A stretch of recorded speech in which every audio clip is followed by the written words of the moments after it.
반갑습니다. 장교수의 내교육 TV 라디오 산책. 네, 많은 분들이 점점 시청을 하고 계신데요. 최근에는 다 라디오로 진행을 하고 있습니다. 네, 제가 아무래도 스튜디오를 에서 촬영하는 게 조금 여건상 조금 어렵기도 하고, 또 라디오 형식으로 해보니까 좋다는 분들이 많으신 것 같아요. 운전하시는 분들이나 요즘에 또 이동하시면서 요즘은 뭔가를 스크린 세상이라 보는 것보다 오히려 그냥 편안하게 들으시면서 뭐 이런 두뇌의 어떤 원리나 뇌에 대한 얘기나 인간에 대한 어떤 가치나 이런 얘기들을 편하게 듣게 된다는 또 의견을 주셔가지고 저도 라디오 형태로 계속 하고 있습니다. 이번 주제는 어, 학부모님들이나 또 직장분들도 문의가 조금 많았던 건데요. 상상에 대한 겁니다. 네, 상상하는 뇌, 상상하지 않는 뇌, 이 주제로 좀 얘기를 해 보려고 합니다. 요즘에 상상 가끔 하시나요? 네. 요즘에 아이들 특히 상상하는 게, 과거에 여기 성인분들 좀 듣고 계신다면 과거하고 비교하면 좀 어떻게 차이가 느껴지십니까? 아니면 본인이 10년 전과 비교해서, 5년 전과 비교해서 뭔가를 떠올리고 사색하고 뭐 이런 기회가 많아졌습니까? 적어졌습니까? 네. 상상이란 건 뭘까? 이매지네이션. 네, 요것부터 조금 짚고 넘어갈 필요가 있을 것 같습니다. 상상이라는 것, 많은 동물들이 가능할까요? 왜 상상이 중요하냐? 심상 훈련, 이런 치료법도 있습니다. 심상 훈련, 이미지 트레이닝, 이런 스포츠계에서 특히 국가대표들 훈련할 때 이미지 트레이닝 같은 경우도 많이 사용되고 있고요. 또 이런 심리 치료 기법으로도 또 일부 활용이 되고 있고요. 그러면 이렇게 활용이, 뭔가 이런 훈련에 활용이 된다는 건 특별한 두뇌의 어떤 기제이기 때문이겠죠. 어떠한 특별한 기제일까라고 물으신다면 인간만이 가능합니다. 인간만이 가능하다는 얘기는 다른 동물들이 상상이라는 걸 하기가 결코 쉽지 않다는 겁니다. 왜 어려울까라고 한번 생각을 해보신다면 어쩌면 당연한 건데요. 이거는 이 셀프 어웨어니스, 자의식과도 아주 밀접한 관련이 있죠. 고차 의식을 갖느냐, 1차 의식을 갖느냐, 뭐 이런 관점이기도 한데요. 제럴드 에델만이라는 노벨상 생리의학상 수상자로 기억을 하는데요. 의식 모델에서 아주 선구자적인 분이시죠. 지금은 돌아가셨는데요. 이 제럴드 에델만이라는 학자가 동물은 1차 의식을 갖고 인간은 고차 의식을 갖는다, 이렇게 얘기를 했습니다.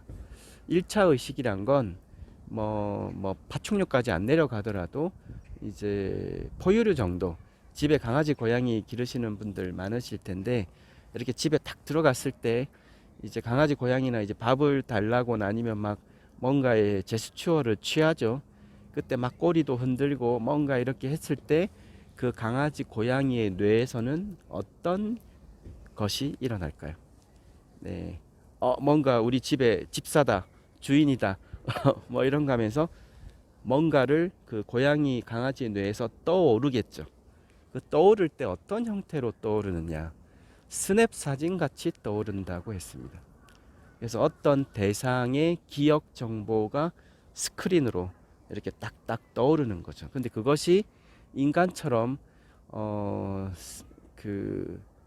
뭔가 이렇게 우리가 꿈을 꾸는 것처럼 이 애니메이션, 뭔가 이렇게 시뮬레이션이 되는 게 아니라 그냥 스냅 사진 같은 착착착 그렇게 떠오른다는 거죠. 그런데 우리는, 인간은 어떻게 떠오르나요? 지금 누군가를 생각해 보시면 뭐 가까운 사람들, 죽일 놈 살릴 놈 뭐 이런 걸 떠오른다면 어떤 한 대상의 정보가 스냅 사진처럼 하나씩 착착착 떠오르는 것이 아니라 그것이 연결되어서 나타나죠. 즉 시간의 흐름과 언어적인 그 기제로 연결되어진 상들이 이렇게 파노라마처럼 그려집니다. 그것이 1차 의식을 갖는 동물과 고차 의식을 갖는 인간의 차이라고 얘기를 하죠.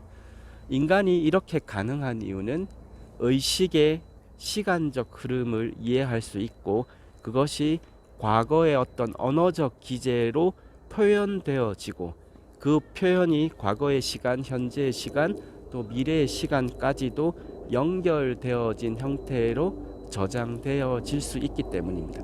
즉 유별난 언어 지능, 또 고도화된 의식의 확장성, 뭐 자의식의 확장이라고 볼 수 있겠죠. 그래서 인간에게는 시간의 흐름에서 그 연결되어진 상을 떠올릴 수 있습니다. 이것이 이제 첫 번째 그 인간만이 상상 기제를 가질 수 있다라고 하는 그 뭐 첫 번째 얘기고요. 또 하나는 본다라고 하는 시각에 대한 그 이해를 한번 짚고 넘어갈 필요가 있겠습니다.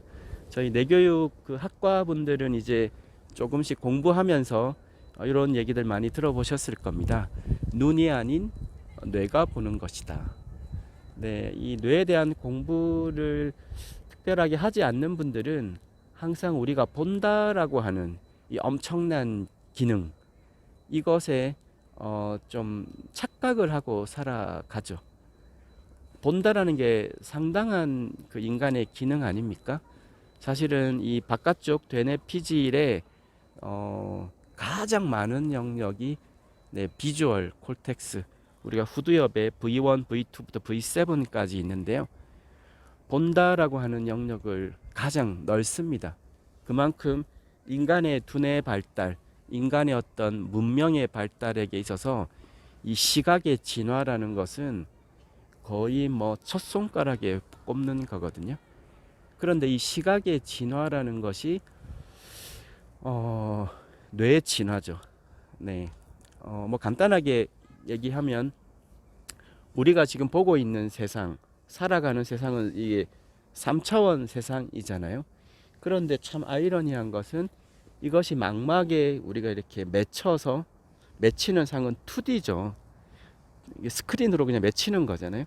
2D로 맺혀서 이 시신경을 통해서 이제 전기 신호로 전환이 되고 우리가 살라무스라고 하는 이 정보의 중개소 들어보셨죠? 네, 우리가 오감이라고 하는 정보 중에 가장 오래된 후각을 제외하고 나머지 감각은 이 살라무스 시상을 통해서 각 파트별 그 피질로 전달이 됩니다. 마치 정보의 중개소 같은 역할인데요. 그러면 그 망막에 맺힌 상은 이렇게 시신경을 통해서 전달이 돼서 이 시상에서 어디로 보내질까요? 네, 시각 피질로 보내지겠죠. 시각 피질은 후두엽 쪽에 있습니다. 그래서 후두엽에 전달된 그 정보는 거기서 아주 놀랍게도 2D로 맺힌 스크린의 정보가 3D로 변환되는 기능을 후두엽에서 만들어냅니다. 그래서 우리가 마치 이렇게 3D로 세상을 보고 있는 것처럼 뇌가 만들어준 그 상을 저희가 이제 보고 있는 거죠. 이것은 뇌가 보는 겁니까? 눈이 보는 건가요?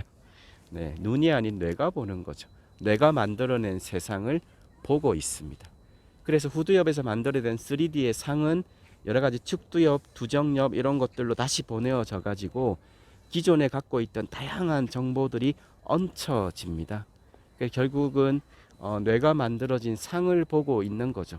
자, 그러면 눈이 아닌 뇌가 본다라고 하는 기제가 이해가 되셨다면 직접 내 앞에 있는 현실 세계를 볼 때와 뭐 어떤 예를 들면 백두산 가보신 분들 뭐 아니면 제주도의 성산일출봉 아주 웅장하지 않습니까? 지금 내 눈앞에 성산일출봉이 있다고 생각을 해보시면 그때 그 찬란한 광경을 보고 계시죠? 그때 뇌에서 만들어진 상으로 우리가 보고 있는 거 아닙니까? 그러면 숙소에 돌아와서, 집에 돌아와서 눈을 감고 성산일출봉을 떠올린다면 어떻게 될까요? 뇌라는 입장에서 보면 결국은 뇌에 기억된 성산일출봉이라는 기억 정보를 3D로 떠올리는 거 아닙니까? 결국은 뇌가 만들어낸 상이죠. 그러면은 그때 뇌가 상상으로 만들어낸 상과 직접 눈앞에서 보고 있는 것은 어느 정도 차이가 있을까요? 차이가 없을까요? 네. 그래서 상상과 현실은 별 차이를 보이지 않는다. 네, 뭐 논문들도 상당히 많이 나오고 이것이 이제 심상 훈련으로 발전되어진 이제 과학적인 근거가 되었죠. 차이가 조금 일부 있습니다. 얼마나 구체적으로 생생하게 떠올리느냐의 차이겠죠. 그래서 똑같은 심상 훈련도 차이를 보입니다. 그리고 그 이전에 했었는지 얼마만큼 훈련의 정도에 따라서 훈련의 구체성에 따라서 네, 달라집니다. 중요한 것은 이런 상상 기제가 인간의 뇌의 특별함이라는 겁니다. 인간 뇌의 특별함이란 건 쓸수록 좋은 거고 쓰지 않을수록 네, 기능이 저하된다는 의미죠. 상상하지 않는 뇌. 정보화 사회가 갈수록 왜 상상 기제가 갈수록 떨어지고 있느냐라고 물어본다면 볼 수밖에 없는 스크린이 너무나 많아졌어요. 그렇지 않습니까? 수렵사회, 농경사회, 산업화사회에서 눈에 보이는 것을 가지고 현실로 살았고요. 그것을 기반으로 보이지 않는 것들은 떠올렸죠. 그런데 지금은 너무나 많은 내가 떠올리지 않아도 많은 정보들이 스크린을 통해서 제시되고 있습니다.